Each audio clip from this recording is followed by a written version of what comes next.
Alors bonjour à tous. Donc, moi je vais essayer de vous livrer quelques messages à propos de la pneumopathie communautaire, sachant qu'on ne pourra pas forcément tout aborder, mais n'hésitez pas à poser des questions.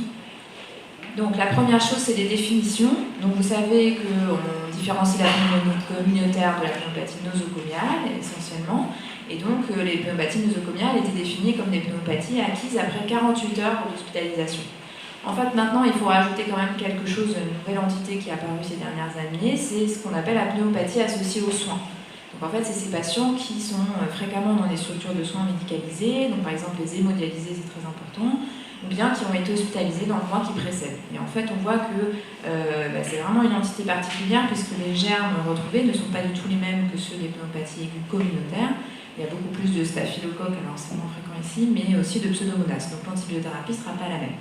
Donc là, aujourd'hui, on va vraiment se focaliser juste sur l'antibiothérapie, sur la prise en charge de la pneumopathie communautaire. Donc il faut savoir, bien sûr, que la pneumopathie communautaire, c'est extrêmement fréquent. On estime à peu près 500 000 cas par an en France. Et puis que c'est forcément plus fréquent en fonction quand les patients sont plus âgés, qu'ils ont un terrain débilité.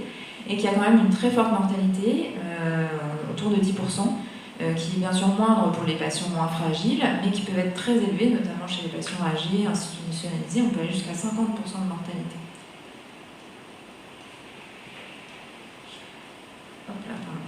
Alors évidemment, donc, les signes cliniques, c'est plus souvent assez simple, fièvre, toux, dyspnée, crépitant à l'auscultation de façon unilatérale, mais il faut quand même retenir que chez les patients immunodéprimés ou âgés, c'est pas toujours si facile. Parfois les patients n'ont pas de fièvre, ou bien le tableau est plus extra-respiratoire, avec des patients confus, etc. Donc c'est parfois pas si facile que ça chez les patients débilités. La première chose, c'est quand même que le diagnostic de pneumopathie, il va reposer sur la mise en évidence d'un foyer alvéolaire et donc d'une radiographie de thorax. Là, pour le coup, la radiographie de thorax, elle garde quand même toute sa place dans ce diagnostic-là. Et donc, la radiographie des poumons, dès qu'on a le moindre doute à la clinique, elle est indispensable pour confirmer le diagnostic. Alors, vous avez peut-être éventuellement vu passer ce genre d'études. Il y a quand même des personnes qui se sont posé la question de savoir si le scanner était utile dans le diagnostic de pneumopathie. Et donc ça, c'est une étude française qui a été faite aux urgences. Pour savoir quand en fait, ils ont pris des patients qui avaient une suspicion clinique à l'entrée aux urgences de pneumopathie. Et puis, ils leur faisaient un scanner de façon systématique. Alors en fait, on se rend compte que quand les scanners ont été faits, on pouvait, donc avant que le scanner soit fait, on excluait le diagnostic de pneumopathie seulement dans 1% des cas. Une fois que le scanner était fait, le scanner permettait d'exclure et de trouver d'autres diagnostics, en fait, d'exclure le diagnostic de pneumopathie dans quasiment 30% des cas. Et puis ensuite, quand les scanners étaient relus par des équipes avec experts, radiologues, etc., a posteriori, et qu'on y ajoutait aussi le recul clinique un mois après, on arrivait à exclure le diagnostic de pneumopathie dans quasiment 40% des cas. Alors d'accord, ok, le scanner, donc forcément, fait un peu mieux que la radiographie. Il permet de redresser souvent le diagnostic, mais le problème c'est que le scanner, évidemment, là on n'a pas d'étude de coût, et donc faire un scanner à tous les patients qui ont une pneumopathie, c'est forcément pas forcément encore recommandé. Alors ensuite, la biologie, donc très souvent on demande une NFS, et puis souvent des marqueurs inflammatoires. Alors est-ce qu'il faut demander la CRP, est-ce qu'il faut demander la procalcitonine, c'est assez difficile de le dire. Donc il y a pas mal d'études qui sont faites pour voir la sensibilité, la spécificité. Puis vous voyez ce genre de courbe avec donc les fameuses courbes ROC et pour savoir quel est le meilleur des tests. Alors c'est pas toujours très facile. Alors certes, c'est des marqueurs qui sont assez sensibles. Quand il y a une pneumopathie, très souvent les marqueurs inflammatoires sont augmentés, mais parfois il faut se méfier parce que les marqueurs inflammatoires mettent quelques heures à augmenter, et donc dans la phase toute initiale d'une pneumopathie, parfois la CRP, la procalcitonine peuvent être normales. Donc bon, il y a quand même un intérêt dans le diagnostic à la biologie, ça peut nous aider de mettre en évidence un syndrome inflammatoire. Il y a aussi, donc, concernant la procalcitonine, il y a eu donc pas mal de littérature pour savoir si non seulement ça nous aide à diagnostiquer les choses, mais en plus ça permettait quand même dans la pratique de changer les choses. Et donc en fait, par exemple, cette étude, c'est sur des patients qui arrivent aux urgences avec une pneumopathie. Et donc les patients étaient divisés en 2 groupes. Un groupe qui avait l'attitude classique où on ne faisait pas de procalcitonie, et puis un groupe où on cédait de la procalcitonine. Il y avait 2 seuils, 0,25 et 0,5, pour savoir si oui ou non il fallait mettre une antibiothérapie. Et on se rend compte, donc forcément, donc là c'est le groupe contrôle, c'est le groupe qui n'a pas eu de procalcitonine, donc qui a assuré.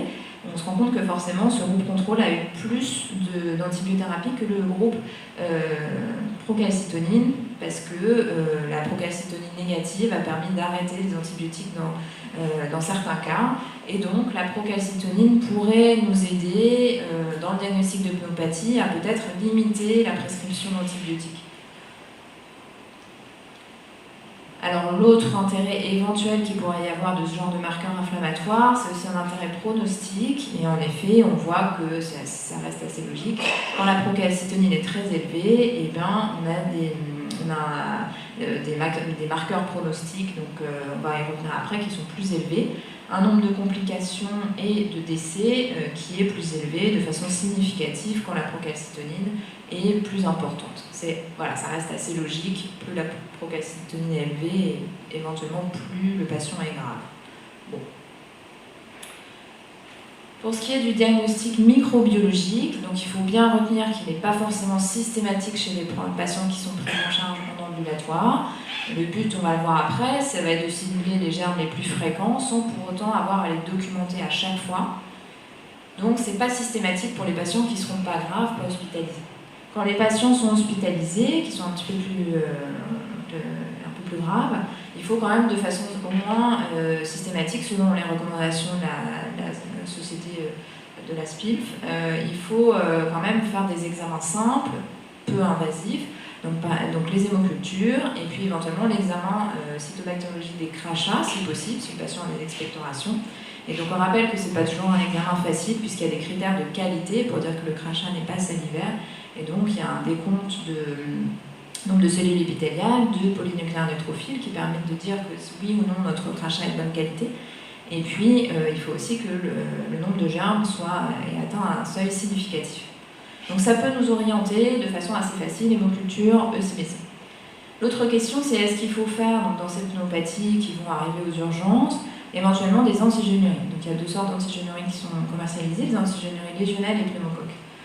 Donc l'antigénurie pneumocoque, l'avantage c'est que c'est un diagnostic qui est très rapide, en fait c'est des techniques de chromatographie qui prennent à peine 15 minutes, que ça concerne pas mal de sérotypes, et donc finalement il y a une assez bonne sensibilité du test pour les pneumopathies à pneumocoque avec une bonne spécificité.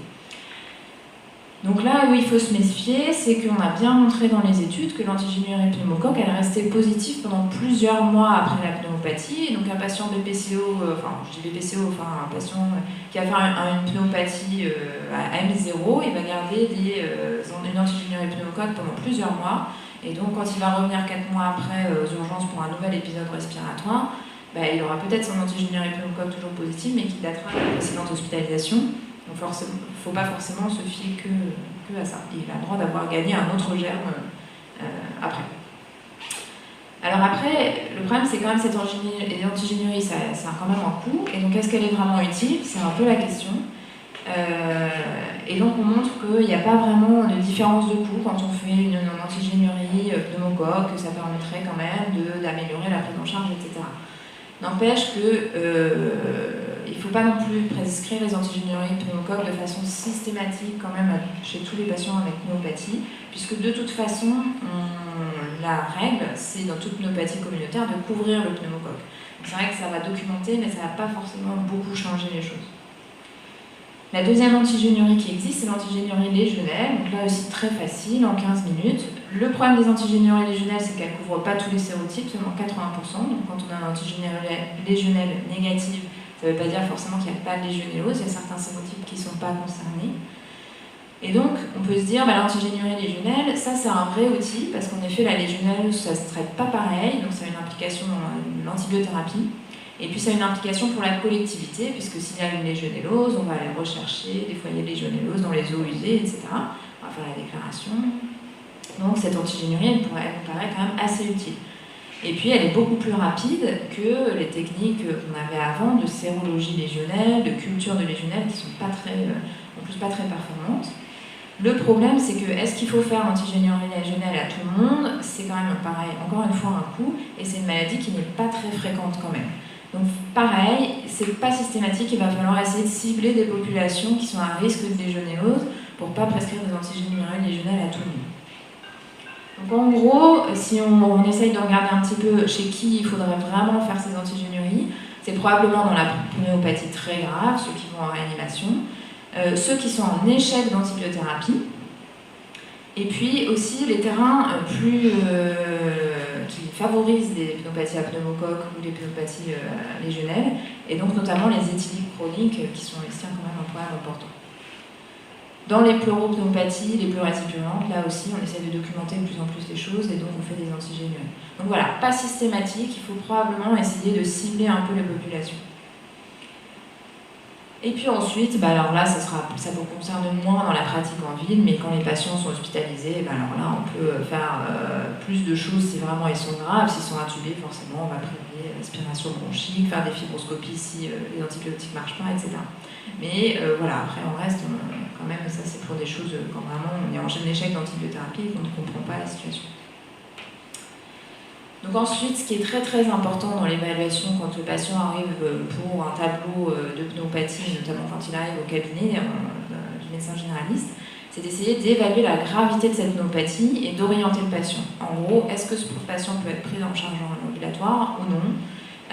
Et donc il y a différents scores qui ont été développés, plus ou moins compliqués, pour essayer d'établir le pronostic de ce patient. Est-ce qu'il va se dégrader ou pas? Est-ce qu'il faut que je l'hospitalise? Donc un des scores les plus connus, c'est le score de Fine, ou le Pneumonia Severity Index, PSI, qui est quand même assez compliqué, puisque vous voyez qu'il faut que vous releviez pas mal de critères concernant le terrain, l'examen clinique, les données paracliniques, donc ça implique que vous ayez fait déjà des gaz du sang, etc., ce qui n'est pas le cas à chaque fois. Et puis après, donc, il faut calculer tout un tas de points, et en fonction de ce calcul assez savant, vous avez des classes de sévérité, 1, 2, 3, 4, 5. Et puis en fonction de ça, en effet, plus on a un score de sévérité élevé et plus on meurt, ça paraît logique. Et donc il faudrait plus hospitaliser les patients qui ont un score de sévérité élevé. Bon, en pratique clinique, du coup, ce genre de score, c'est quand même assez difficile. Donc certes, ça a beaucoup servi dans les études pour classer les patients. C'est vrai qu'en pratique clinique, faire le score de Fine à tous les gens qui viennent pour pneumopathie, c'est quand même compliqué. Donc il y a d'autres scores un petit peu plus simples qui ont été développés, notamment le CURM 65. Donc là c'est l'acronyme confusion, urée, donc fréquence respiratoire, tension artérielle et l'âge, donc supérieur à 65 ans. On a un score qui est déjà nettement plus simple, en gros il va de 0 à 5, et plus notre score est élevé, et plus il faudra l'hospitaliser. Et a fortiori, si on a un score à 5 sur 5, il faudra peut-être qu'il aille en réanimation. Sauf que dans ce score, vous remarquez que là aussi il y a un score biologique, et quand le patient il arrive comme ça au cabinet du médecin, il n'a pas encore fait un bilan sanguin, etc. Donc c'est pas toujours simple. Donc il y a un score simplifié qui a été développé, le CRB65, donc on a enlevé le U globalement. Donc il n'y a plus que confusion, fréquence respiratoire, tension artérielle et l'âge, parce que le terrain c'est vraiment extrêmement important dans le pronostic de la pneumopathie. Et donc il y a des études qui ont comparé les différents scores. Globalement, c'est des assez bons scores les uns et les autres.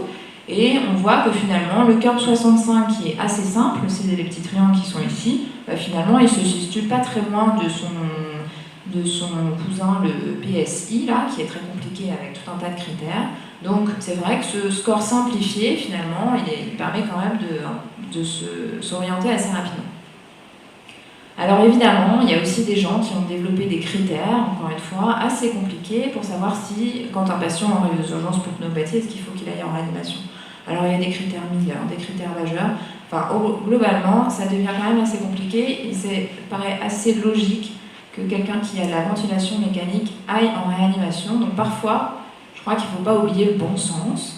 Donc les scores, c'est bien, mais parfois il faut être logique. Si le patient il est hypotendu, qu'il a une fréquence respiratoire élevée, qu'il a 75 ans, forcément il faut qu'il soit hospitalisé, surveillé, etc. Donc ensuite, on va passer au traitement et donc à l'antibiothérapie. Donc la première chose, c'est que l'antibiothérapie, elle doit être très très précoce. Donc pourquoi? Parce qu'on a montré que plus l'antibiothérapie était précoce, et moins les patients mouraient globalement. Et donc par exemple, il y a des très grosses études qui ont été faites à chaque fois. Là, il y a plus de 25 000 patients. Et ben, on montre que diminuer les antibiotiques dans les 8 heures qui suivent la consultation, ou en tout cas l'admission aux urgences, et ben, on diminuait la mortalité. Tout simplement, de façon significative. Et encore mieux, si on fait les antibiotiques dans les 4 premières heures, et ben, la mortalité est réduite, à la fois la mortalité intra-hospitalière et la mortalité à 1 mois. Donc l'antibiothérapie, elle doit être débutée précocement. Ensuite, quel germe on va cibler, donc quel antibiotique on va mettre. Donc vous savez que forcément dans la pneumopathie communautaire, le germe le plus fréquemment retrouvé, c'est le pneumocoque, 19%. Et puis, quand même, en pratique, il faut bien reconnaître que dans 50% des cas, on n'identifie pas de germe, on n'a pas forcément documenté notre pneumopathie. Donc là, je ne reprends pas tous les détails. Donc là, c'est les pneumopathies, c'est surtout ce débat-là qu'on va à chaque fois aborder pour choisir notre antibiotique. Donc la pneumopathie à pneumocoque, c'est le tableau brutal que vous connaissez, les condensations alvéolaires. Et là, donc c'est surtout l'amoxicilline qui va être au premier plan, sauf si un pneumocoque de sensibilité diminue à la pénicilline. Et puis en fait, on va toujours comparer ce tableau très brutal au tableau plus frustre des pneumopathies atypiques. Qui elles sont plus sensibles aux macrolides. Notre légionellose, donc elle, comme on disait, qui est en général sur un terrain prédisposé, un terrain un peu aussi avec pas mal de signes extra-respiratoires. Et là, l'antibiothérapie non seulement doit comporter des macrolides, mais en plus en général, on doit associer une autre molécule, donc soit quinolone, soit rifampicine. Donc ça, c'est notre gros débat, il est surtout entre ça et ça, atypique et pneumocoque. Et puis après, donc il y a pas mal d'autres germes. Ce qu'il faut bien penser, c'est que ici, donc pareil, chez les patients qui sont éthyliques chroniques, âgés, etc., il va peut-être falloir parfois un peu adapter l'antibiothérapie parce que ce ne sera pas tout à fait les mêmes germes. Les éthyliques chroniques font beaucoup de pneumopathies à Klebsiella, qui peuvent être des pneumopathies éventuellement excavées, et il faudra élargir un peu les antibiotiques. Les personnes âgées qui ont des troubles de déglutition, il va falloir aussi élargir, donc c'est plus augmentin que l'amoxicilline. À savoir qu'il y a aussi des pneumopathies à staph qui sont très fréquentes chez les patients qui ont fait une grippe dans les jours qui précèdent. Donc là, on adapte en fonction de l'antibiogramme, sachant qu'ici, à La Réunion, il y a très peu de staph résistant à la méticilline, donc c'est plus facile à traiter. Et puis dans les terrains vraiment de bronchopathes, de patients qui ont des pathologies pulmonaires chroniques, il faudra cibler le pneumoniase, mais ça vous concerne beaucoup. Donc voilà, donc ça c'est les recommandations de l'AFSAPS. Globalement, les petits messages que je voulais vous transmettre, on ne va pas tout reprendre dans les détails, c'est que, oui, on va couvrir le pneumocoque en premier avec notre amoxicilline. La chose qu'il faut souligner, c'est que les C3G orales sont à exclure. Certes, on pourrait penser que le pneumocoque c'est quelque chose de sensible au C3G, mais ce sont des médicaments qui ont une mauvaise biodisponibilité dans le poumon. Donc les C3G orales, c'est à exclure pour le traitement des pneumopathies aiguës communautaires. Ensuite, les petites... là, on a beaucoup parlé, donc on dit quand c'est... En premier lieu, on traite le pneumocoque, l'amoxicilline, et puis quand on sait plutôt les atypiques, on a les macrolides. Et puis après, le problème, c'est qu'il y a pas mal de molécules qui se sont développées, dont on a beaucoup entendu parler les dernières années. Donc il y avait la pristinamycine, la piostacine qui existe depuis longtemps, et puis il y a d'autres apparentés macrolides qui sont apparues, donc pour ne pas le nommer, le Ketek, la télitromycine, qui ont l'avantage en effet d'être éventuellement efficaces sur les deux sortes de tableaux de pneumopathie. Le problème, c'est que des molécules qui sont vraiment évaluées dans des pneumopathies non graves, il faut essayer vraiment de limiter ce genre de molécules et les limiter aux patients qui n'ont pas de signe de gravité. Et alors, encore plus d'inquiétude et de réticence vis-à-vis des fluoroquinolones. Donc vous savez qu'il y a plusieurs fluoroquinolones qui sont apparus ces dernières années avec un spectre antipneumococcique. Donc la lévofloxacine qui est le Tamani, qui est la moxifloxacine qui est l'Isilox. Donc c'est des molécules qui sont de plus en plus répandues. Alors certes, elles marchent sur les deux, mais le problème c'est que c'est des molécules, si on les utilise trop, on ne pourra plus les utiliser. Les quinolones, ça crée énormément de résistance, et donc il faut limiter la prescription des quinolones, et donc vraiment ne le faire que quand on n'a pas le choix, quand il y a une allergie, Enfin, vraiment, le schéma classique, c'est amoxicilline en premier, et si on n'y arrive pas, macrolide. Mais il faut essayer de ne pas avoir la facilité de choisir ces molécules de quinolone anti-pneumococcique pour se dire, bon, bah, c'est bon, j'ai traité les deux choses.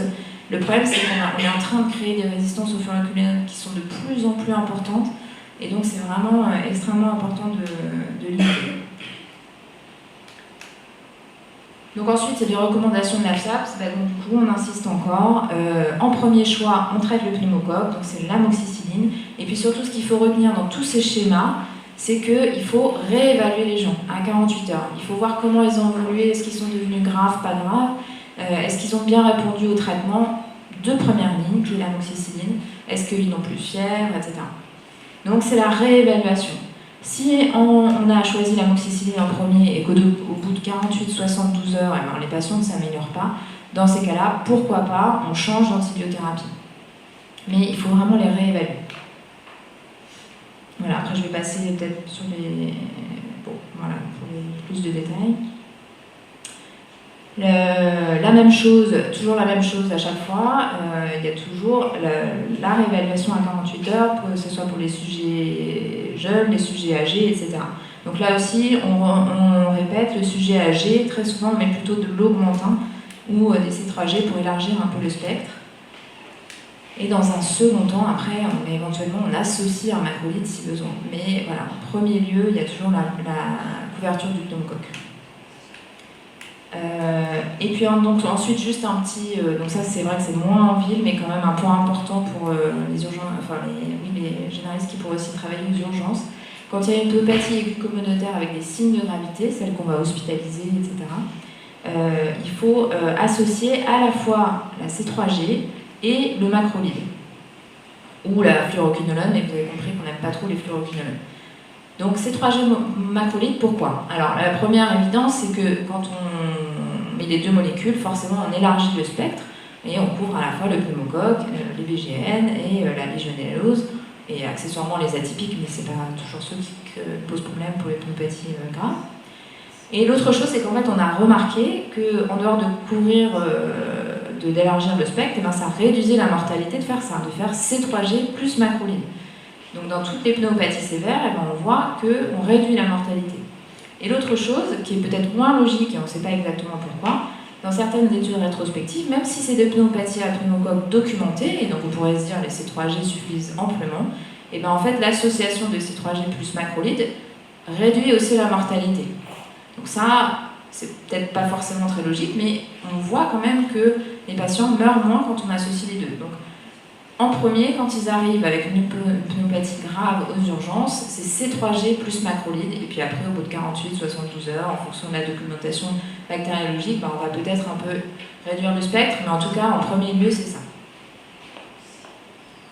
Voilà, et puis ça aussi, donc c'est peut-être moins dans la pratique au cabinet, c'était juste pour redire pour les patients à facteur de risque, il faut toujours rechercher le pseudomonas sur tous les BGM qui pourraient résister aux antibiotiques oraux. Et donc, il faut se méfier chez les patients qui ont des dilatations des bronches, chez les patients BPCO, c'est mucoviscidose, c'est plus évident.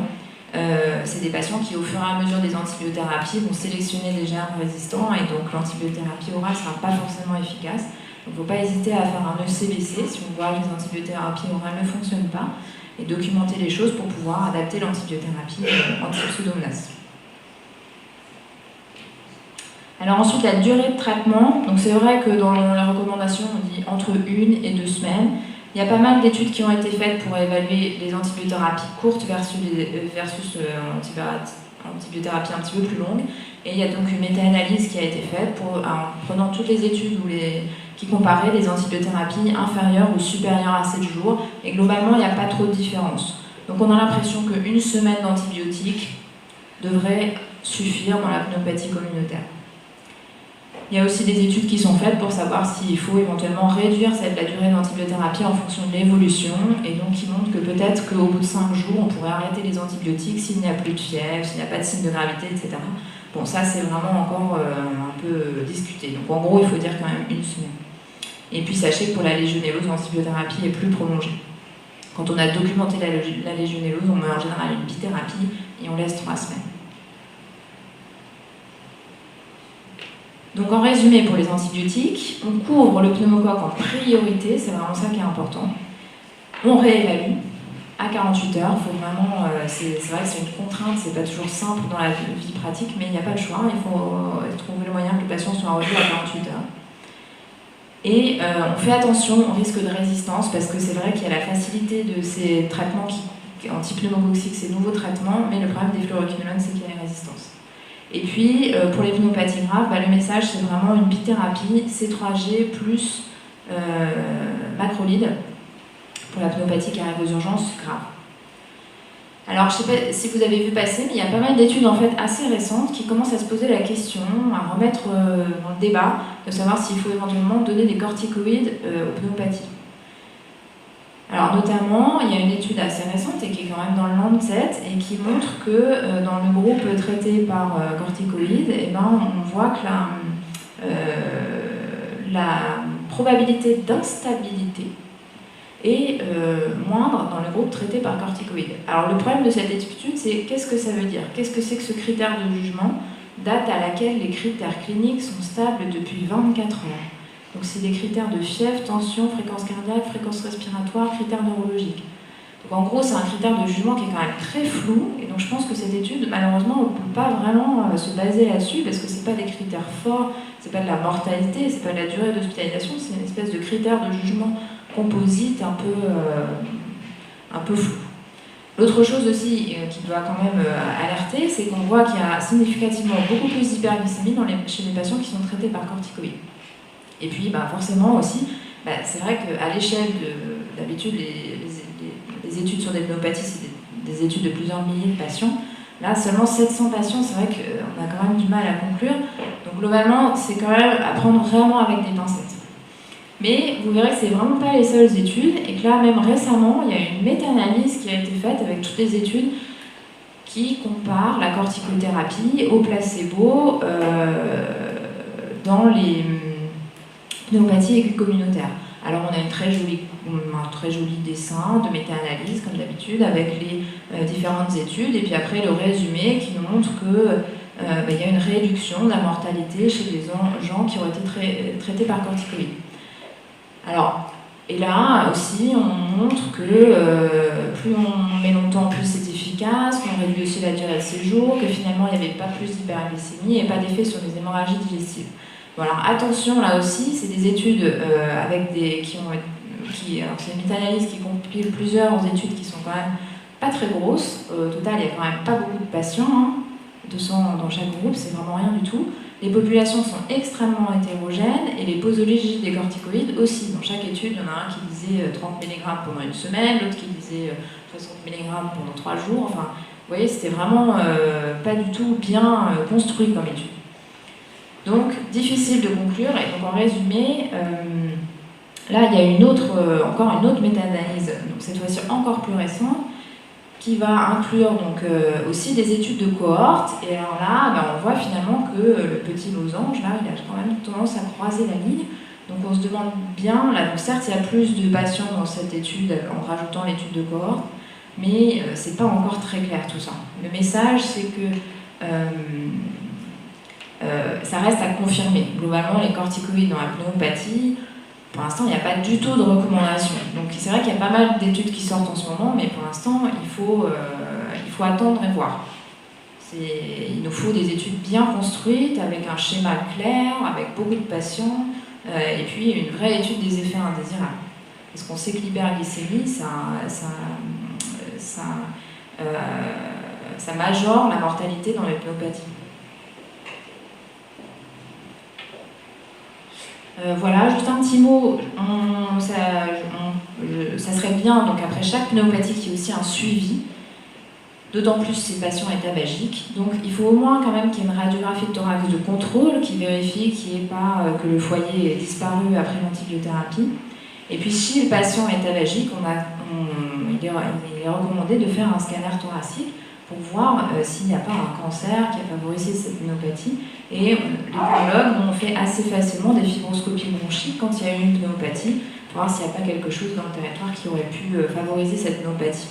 Donc il faut qu'il y ait un suivi. S'il y a une pneumopathie, il faut se méfier chez le patient étabagique. Voilà. Et ensuite, quelques mots de prévention, parce que ça va être aussi un élément important à prendre en charge chez les généralistes. Donc la première chose, c'est forcément la vaccination antigrippale. Alors la vaccination antigrippale, elle est recommandée une fois par an dans les populations qu'on va définir après. Pourquoi? Parce que la vaccination antigrippale, déjà, ça diminue le taux de grippe. Donc ça, c'est des études qui montrent en effet que quand on est vacciné contre la grippe, on fait moins de grippe, c'est assez logique. Mais aussi parce que, donc, dans le sujet qui nous intéresse aujourd'hui, la vaccination antigrippale, ça va réduire les hospitalisations qui sont liées à la grippe, et notamment les hospitalisations liées aux pneumopathies liées à la grippe ou aux surinfections bactériennes liées à la grippe. À la fois, donc là c'était une étude chez des patients de plus de 50 ans, avec, vous voyez, une efficacité aussi chez les patients âgés. Et donc non seulement ça réduit les hospitalisations liées aux pneumopathies, mais ça réduit aussi la mortalité. Donc il y a pas mal d'études qui ont été faites notamment chez les personnes âgées, et c'est pour ça qu'on a abouti à ces recommandations chez les plus de 65 ans, qui montrent que la vaccination antigrippale, ça diminue la mortalité, et notamment la mortalité respiratoire, notamment parce qu'on diminue les hospitalisations liées aux pneumopathies. Là aussi, une étude sur la mortalité. Juste un petit mot, parce que parfois on se pose des questions, à propos des immunodéprimés. Et donc se pose la question de savoir si effectivement chez les immunodéprimés la vaccination marche. Et donc on voit quand même que chez les différents patients immunodéprimés, dont le cancer dont on parlait tout à l'heure, on a quand même un taux de séroconversion important, un taux d'anticorps qui est aussi important, et qu'on réduit les grippes chez les patients, que ce soit le patient VIH, mais aussi le patient cancéreux dont on pouvait parler tout à l'heure. Donc la vaccination antigrippale, les recommandations que vous connaissez, c'est pour la protection individuelle toutes les personnes à plus de 65 ans, et puis toutes les personnes à risque, quel que soit leur âge, qui auraient un terrain respiratoire, cardiovasculaire, une néphropathie chronique, un diabète. Donc finalement, ça concerne beaucoup de personnes. Et puis il y a aussi la protection collective, donc par exemple les professionnels de santé, les établissements de soins, etc. Donc, prévention de la pneumopathie, ça passe aussi par la vaccination antigrippale. Et puis l'autre chose, c'est qu'il y a aussi donc, la vaccination anti-pneumococcique, donc on a dit quelques mots tout à l'heure. Donc il faut savoir pour comprendre qu'il y a deux vaccins qui existent pour le pneumocoque, globalement. Il y a le vaccin qui s'appelle le Prevnar 13 et l'autre le Pneumo 23. Donc comme leur nom l'indique, le Prevnar 13 couvre 13 sérotypes de pneumocoque et le Pneumo 23, 23. Donc, on pourrait dire qu'il y a une meilleure couverture avec le Pneumo 23. Le problème, c'est que c'est des vaccins qui sont un petit peu différents dans leur conception et donc dans leur efficacité. Donc, il faut bien comprendre parce que du coup, ça amène des recommandations qui sont un petit peu différentes. Le Prevnar 3, c'est un vaccin qui est conjugué et le Pneumo 23, c'est un vaccin qui est non conjugué. Donc en fait, le problème, c'est que le Pneumo 23, par exemple, n'est pas efficace chez l'enfant parce que, comme l'enfant n'a pas développé de thymus à la phase initiale de la vie, ce Pneumo 23 qui dépend des lymphocytes T ne marche pas. Donc c'est le Prevnar 13 qui est recommandé chez les nourrissons, dans les recommandations vaccinales, etc. Il faut savoir aussi que le Pneumo 23 n'est pas efficace sur le portage du pneumocoque. Il n'est pas efficace, notamment chez l'enfant, pour la prévention des otites moyennes aiguës. Et puis l'autre chose qui est importante, c'est que le Pneumo 23 est un vaccin, contrairement au Prevnar 13, qui a peu d'effets rappel. C'est-à-dire qu'on ne sait pas si, pour l'instant, il n'y a pas de recommandation pour dire qu'il faut faire un rappel avec le Pneumo 23. Parce qu'en fait, faire un rappel, il n'y a pas d'effet booster, contrairement à d'autres vaccins. C'est-à-dire qu'il n'y a pas d'augmentation du taux d'anticorps quand on fait un rappel de Pneumo 23. Et même, il y a plutôt une hypo-réponse quand on revaccine des gens après 5 ans, par exemple, avec le Pneumo 23. Et on dit que, que l'effet à long terme du Pneumo 23 est un peu diminué au fur et à mesure des années. C'est des durées de 5 ans en général dont on parle. Donc du coup, c'est vrai qu'on n'a pas les mêmes efficacités vaccinales avec les deux vaccins. Donc pour l'instant, les recommandations françaises pour la vaccination antipneumococcique, c'est chez le nourrisson, le schéma qui a donc changé il n'y a pas très longtemps, 2, 4, 11 mois, plus ou moins 3 mois pour les prématurés ou les enfants à risque. Chez l'enfant, ensuite, parce que les pédiatres vont me corriger si je dis des bêtises, Donc chez l'enfant déjà vacciné, on fait le pneu 23, et chez le non vacciné, 2 Prevnar 13 puis un pneu 23. Et ensuite, donc, chez tous les plus de 5 ans et les adultes à risque, il faut vacciner pour le pneumocoque. Donc dedans, notamment, vous reconnaissez nos patients dont on parlait tout à l'heure sous chimiothérapie, c'est-à-dire en fait tous les patients immunodéprimés, VIH, corticothérapie, immunosuppresseurs, chimiothérapie, syndrome néphrotique, etc. Là, le schéma, en fait, donc c'est ce qu'on disait tout à l'heure avec Gaëlle, c'est une injection de Prevnar 13 et 2 mois après, une injection de pneumo 23. Et finalement, cette population dite immunodéprimée est quand même assez fréquente, donc c'est un schéma quand même qui est à retenir. Voilà, après ça c'est beaucoup plus spécialisé, les greffés de cellules souches, etc. Et puis, eh bien aussi, on dit que tous les patients à risque, type insuffisance cardiaque, insuffisance rénale, insuffisance hépatique, insuffisance respiratoire, diabète, brèche, ça c'est moins fréquent, c'est les brèches ostéoméningiques. Tous ces patients-là devraient avoir une vaccination par le pneumo 23, une injection. En fait, comme on disait juste avant, on ne sait pas s'il faut revacciner après. Et donc après 5 ans, ce pneumo 23, on ne sait pas s'il est efficace. Il n'y a aucune donnée qui dise pour l'instant qu'il faut revacciner après. Alors, les petites nouveautés qui vont peut-être aussi un petit peu changer les choses dans les recommandations, on ne sait pas. C'est qu'il y a une étude donc, qui est parue dans le New England l'année dernière qui étudie l'intérêt de la vaccination antipneumococcique chez le plus de 65 ans. Donc en fait, là, ils ont pris c'est une très large étude, plus de 80 000 patients de plus de 65 ans, et ils les ont vaccinés avec une injection de Prevnar versus placebo. Le critère de jugement, c'était de voir en fait que le vaccin va réduire le taux de pneumopathie, alors dite invasive ou non invasive, en gros ça veut dire les pneumopathies bactériémantes ou non invasives, hein. Et on voit en effet que le vaccin est efficace chez les plus de 65 ans pour réduire l'apparition d'une pneumopathie dans les années qui suivent la vaccination. Le problème, c'est que donc, cette étude, est-ce qu'elle va nous amener à des nouvelles recommandations chez les patients de plus de 65 ans? Est-ce qu'il faudrait vacciner tous les patients de plus de 65 ans pour le pneumocoque? On ne sait pas encore. On n'a pas dans cette étude-là d'impact sur la mortalité, et puis encore moins sur le coût, de savoir qu'est-ce que ça coûte de vacciner tout le monde, et est-ce que ça peut réduire les hospitalisations, les frais liés à une pneumopathie, ça reste encore à démontrer. D'autres recommandations qui pourraient peut-être aussi arriver, c'est concernant le VIH. Il y a pas mal d'études qui ont été étudiées pour savoir qu'est-ce qu'il faut faire chez les patients VIH, et notamment est-ce qu'il faut utiliser le vaccin conjugué qui serait peut-être plus efficace que le vaccin non conjugué. Voilà, donc la prévention pour les pneumopathies, en gros c'est la vaccination antigrippale selon les recommandations françaises actuelles, et puis la vaccination antipneumococcique dans les populations à risque. Pour l'instant, il n'y a pas de recommandations qui sont faites pour les plus de 65 ans, on reste surtout sur les populations à risque.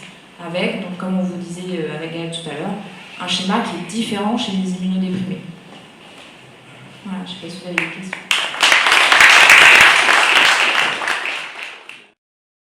Merci pour ce panorama très complet. Y a-t-il des questions? Oui.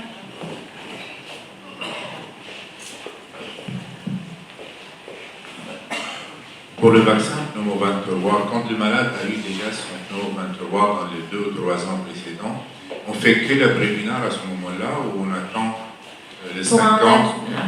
Pour un adulte, par exemple, insuffisant cardiaque? Oui, pour un adulte, PPCO.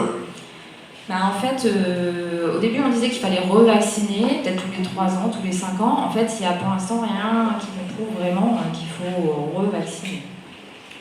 C'est complété par le Prevnar, pas forcément revacciner le Alors, pour pneumocoque. l'instant, on ne sait pas si le Prevnar, par exemple, dans cette population, par exemple, de sujets non immunodéprimés, hein, à risque, mais non immunodéprimés. On fait ce qu'on peut faire. Ouais. C'est-à-dire, on peut vacciner, mais sans vraiment recommandation. Voilà, et après, le rappel, en fait, on ne sait pas. Merci. Cette notion de l'utilisation de fluoroquinolone et le nombre de dissections aortiques. Non, c'est dans un truc, il va dire, bon, apparemment, il faut faire un petit peu attention avec l'usage. C'est au courant de ça? Cardiovasculaire. Non, moi je ne connais pas. Alors chez nous, juste à noter, les quinolones, il y a une photosensibilisation, mais ça, tout le monde est au courant, mais c'est vrai que ça peut faire un peu des dégâts à la Réunion. Ouais, ça je connais pas. Juste une réflexion sur les fluoroquinolones en pédiatrie. Alors bon, imaginez que l'âge pédiatrique c'est entre 15 et 18 ans, mais bon, moi je suis entièrement d'accord sur le risque des quinolones en pratique de ville. À titre d'exemple, l'induction de résistance sur un traitement par ciprofloxacine sur 21 jours chez un patient lambda, c'est 40 à 50% d'induction très rapide de résistance sur un pseudomonas par exemple. Par contre, je voulais revenir sur l'innocuité en pédiatrie, puisqu'on entend encore ça et là, c'est interdit, c'est interdit. On a maintenant, sans avoir l'AMM, une innocuité en pédiatrie qui autorise les quinolones, et en particulier la ciprofloxacine qui existe même en sirop. Donc les principales indications très rapidement résumées, c'est l'infection néonatale sévère prématurée inclus et effectivement la mucoviscidose. Donc à la fois, moi je partage ton message, c'est ne diffusons pas les quinolones, mais en pédiatrie, attention, je crois qu'on peut en discuter, il y a une dernière petite chose, parce qu'on a tous l'occasion de voyager dans les îles de l'océan Indien. 50% des quinolones sur le marché à Madagascar sont des fausses quinolones. Vous savez que le marché de la copie des quinolones, c'est un marché florissant, et que la ciprofloxacine est disponible, voilà, mais selon les dernières études, 50% des quinolones disponibles en ville, à Madagascar par exemple, sont des fausses quinolones. Une question derrière? Oui, moi j'avais une question. Déjà, je vous remercie beaucoup pour cette présentation très claire et très pratique pour les médecins généralistes que je suis. J'ai plusieurs petites remarques à faire. Je suis très content que vous êtes en train de promouvoir l'amoxicilline, parce que les grands médecins généralistes qu'on trouve à La Réunion et par ailleurs en France prescrivent toujours des plus grandes molécules après concertation avec les délégués médicaux. Ceci dit, je suis très content de voir que l'amoxicilline a sa place et donc crée moins de résistance par rapport aux grandes molécules, fluoroquinolones, etc. La deuxième question, et ce sera ma dernière, c'est que sur le schéma de vaccinal qu'on trouve, concernant le pneumo 23, on nous dit de faire un rappel à 5 ans, alors que vous dites tout à fait le contraire. Ouais, c'est difficile à dire. En fait, on sait qu'en effet, il y a une diminution de l'efficacité du vaccin après 5 ans, mais on sait aussi que revacciner, et en fait, il y a une hyporéponse après le rappel de vaccin. Donc c'est encore assez flou, ouais, en effet, sur les recommandations.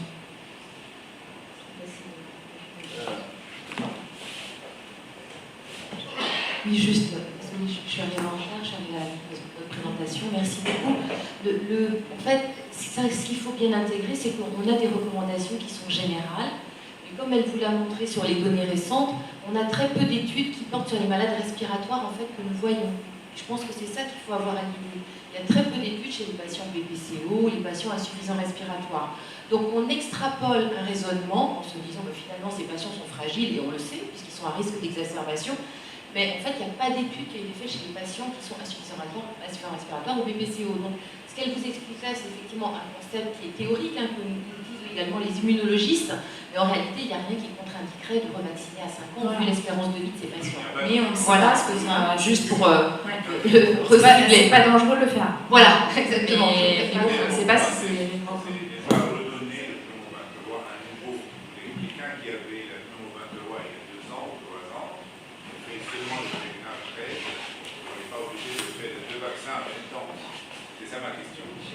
En général, quand on fait le pneumo 23 une première fois et qu'au bout de 5 ans on se pose la question, on refait le pneumo 23.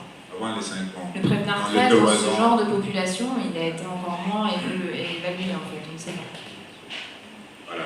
Donc c'est plutôt pneumo 23, et si on se pose la question 5 ans après, éventuellement on re-pneumo 23, mais on ne sait pas si c'est bien ou pas. Est-ce que la pristinamycine a toujours sa place dans ce Oui, alors ouais, je l'ai un peu rapidement. Voilà. C'est vrai que la Pas trop pristinamycine, de ça a à la fois quand même une efficacité sur le pneumocoque et sur les germes intracellulaires. Donc c'est quand même un antibiotique qui est utile, notamment quand il y a des allergies aux pénicilline. Après, voilà, ça reste normalement dans un cadre de pneumopathie non grave. Donc voilà, mais c'est quand même, on va dire, c'est un médicament qui peut être utile. Mais c'est en second choix derrière l'amoxicilline. Il ne faut pas à chaque fois prendre la solution de facilité, on va dire de prendre quelque chose qui couvrirait un peu les deux. Normalement, c'est d'abord couvrir le pneumocoque, on réévalue à 48 heures, si besoin on change. Mais c'est vrai qu'il y a des patients allergiques à la pénicilline, et donc on doit trouver des alternatives. Dernière question. Oui, je reviens sur l'antigénérie. Vous avez parlé d'une pause négative au bout de quelques mois. Oui. Est-ce que vous avez une idée sur combien de mois exactement? Là, en fait, ce qu'on montrait, là, c'est que... Ouais. Là, en fait, les chiffres exacts, je crois que c'est au bout de 6 mois, il y a encore 5% des patients qui sont positifs dans les urines. Voilà. Au bout d'un mois, il y a encore 50% de patients qui sont positifs dans les urines. Donc c'est vrai que parfois on se fait avoir parce qu'il y a un patient, par exemple, un BPCO qui vient aux urgences d'abord pour une pneumopathie à pneumocoque, il est hospitalisé 3-4 jours, très bien, on lui traite sa pneumopathie à pneumocoque. 3 mois après, il revient pour une nouvelle pneumopathie ou une nouvelle surinfection de BPCO. Et on dit, ah bah, il a l'antigénurie pneumocoque, très bien, on retraite son pneumocoque. Le problème, c'est que cette antigénurie pneumocoque date peut-être de la précédente exacerbation, et que du coup, là, on a complètement oublié le pseudomonas qu'il a attrapé à la dernière hospitalisation. Donc, il faut vraiment se méfier. Et ça peut rester plusieurs mois. 5%, 6 mois. 5%, c'est pas beaucoup, mais c'est vrai que 3 mois, je crois que c'est 30%. On est très en retard et vous propose 10 minutes de Oui, non, juste je voudrais prendre la parole une seconde pour dire qu'on fait un effort extraordinaire donc, au niveau de la médecine générale pour prescrire en générique. Il se trouve qu'à l'hôpital, quand les gens sont renvoyés de l'hôpital, les médecins spécialistes, donc le service neurologique ou autre, nous renvoient les patients avec des traitements tels que la vorteline, etc. Alors que nous, on s'est battu pendant des années pour avoir le droit d'écrire et que le patient accepte du salbutamol, par exemple, ou de l'amoxicilline. Donc, faites un effort de votre côté aussi, ce sera très bien apprécié. On est bien d'accord, en fait, il y a des facilités liées au système informatique qui sont très mauvaises. Et on est vraiment, on met à coup pas. En fait, le problème, c'est que sur notre système informatique, la pharmacie nous offre plusieurs spécialités, et forcément pas de générique. Et que quand les patients sortent, eh ben, on fait copier, coller. Et c'est très mauvais, je suis d'accord. Et vous pouvez nous le dire à chaque fois et nous rappeler pour nous le rappeler.